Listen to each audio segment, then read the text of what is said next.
सुप्रभात। कक्षा तीसरी, विषय हिंदी, उपविषय पाठ 1, भाषा और व्याकरण। पुस्तक का नाम नई गुलमोहर हिंदी व्याकरण, व्याख्यान 3।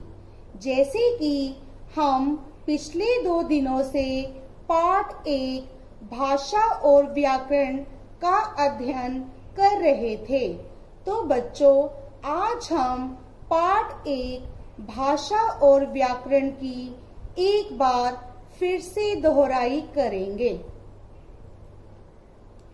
बच्चों, आपने इस चित्र को देखा?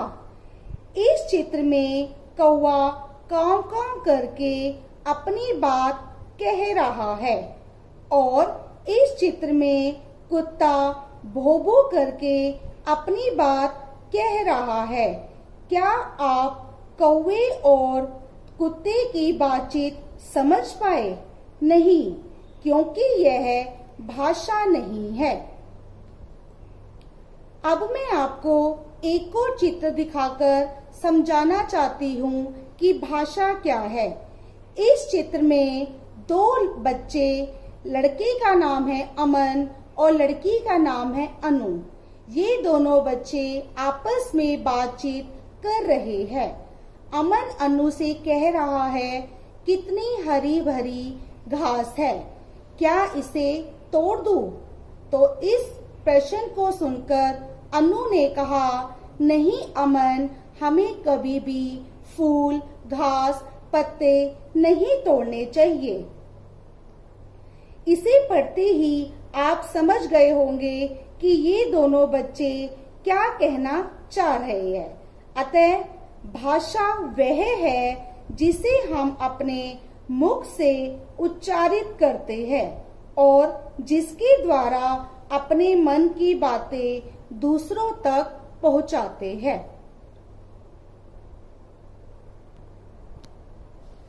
भाषा, भाषा वह साधन है जिसके द्वारा हम अपने भावों और विचारों को एक दूसरे तक पहुंचाते हैं, उसे भाषा कहते हैं। भाषा के रूप, भाषा के 2 रूप होते हैं। नंबर 1 मौखिक भाषा, नंबर 2 लिखित भाषा। मौखिक भाषा, जब कोई व्यक्ति बोलकर अपनी बात दूसरों तक पहुंचाता है और दूसरा व्यक्ति सुनकर समझ लेता है, तो वह भाषा का मौखिक रूप कहलाता है। जैसे रेडियो सुनना और चुटकुला सुनाना, ये भाषा के मौखिक रूप है। नंबर 2 लिखित भाषा, जब कोई व्यक्ति लिखकर अपनी बात को दूसरों तक पहुंचाता है और दूसरा व्यक्ति पढ़कर समझ लेता है, तो यह भाषा का लिखित रूप कहलाता है। जैसे पत्र लिखना और कक्षा में परीक्षा देना, ये दोनों लिखित भाषा के उदाहरण हैं। लिपि, जैसे कि आपको कल भी बताया गया था, प्रत्येक भाषा की अपनी एक लिपि होती है। भाषाओं के लिखने के तरीके को लिपि कहते हैं। भाषाओं के लिखने के तरीके को लिपि कहते हैं। कुछ भाषाओं की लिपियां इस प्रकार है। भाषा लिपि, उर्दू, उर्दू की लिपि है फारसी। उर्दू की लिपि है फारसी। हिंदी, कोंकणी, मराठी, संस्कृत की लिपि है देवनागरी। हिंदी, कोंकणी, मराठी, संस्कृत की लिपि है देवनागरी। अंग्रेजी, अंग्रेजी की लिपि का नाम है रोमन। अंग्रेजी की लिपि का नाम है रोमन। व्याकरण। व्याकरण के द्वारा हमें भाषा के शुद्ध अशुद्ध रूप का पता चलता है। व्याकरण के द्वारा हमें भाषा के शुद्ध अशुद्ध रूप का पता चलता है। जैसे मोहित गाना गा रही है, मुझको कल स्कूल जाना है, हमको खाना खा लिया है। इस वाक्य में रही, मुझको और हमको, इन 3 शब्दों के कारण यह तीनों वाक्य गलत है। अब हम इसका शुद्ध रूप जानते हैं। जैसे मोहित गाना गा रहा है, मोहित गाना गा रहा है। मुझे कल स्कूल जाना है, मुझे कल स्कूल जाना है। हमने खाना खा लिया है, हमने खाना खा लिया है। किसी वाक्य के शुद्ध या अशुद्ध होने का पता हमें तभी चल सकता है जब हमें उस भाषा के नियमों की जानकारी हो। हमें यह जानकारी व्याकरण से ही मिलती है।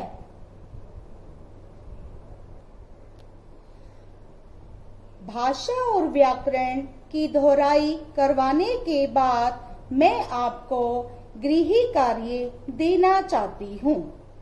पाठ 1, भाषा और व्याकरण से संबंधित प्रदत्त कार्य करो। पाठ 1, भाषा और व्याकरण से संबंधित प्रदत्त कार्य करो।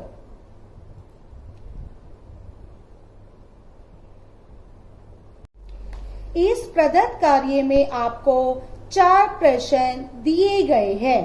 प्रश्न 1, नीचे दिए गए प्रश्नों के उत्तर दीजिए। क, भाषा किसे कहते हैं? ख, लिपि किसे कहते हैं? ग, व्याकरण क्या कार्य करता है?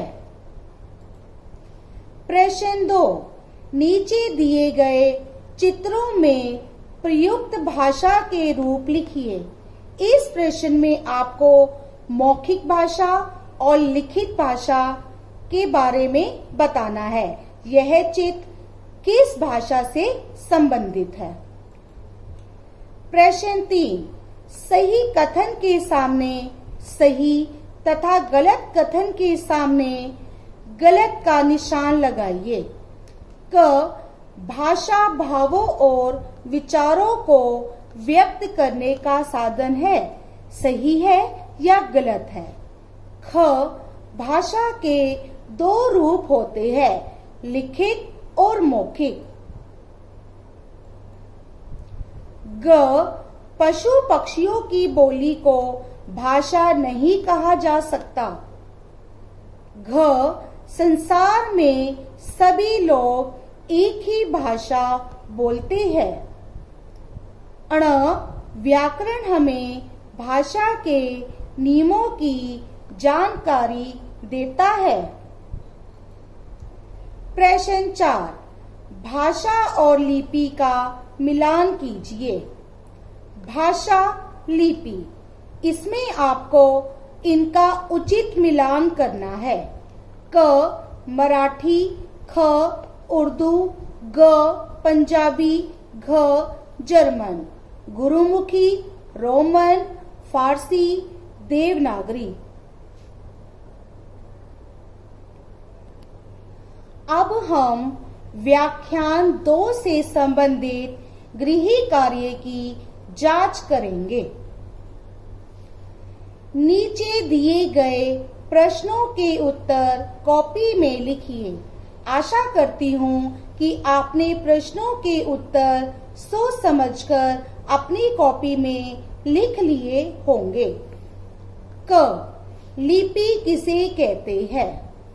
उत्तर, लिपि भाषाओं के लिखने के तरीके को लिपि कहते हैं।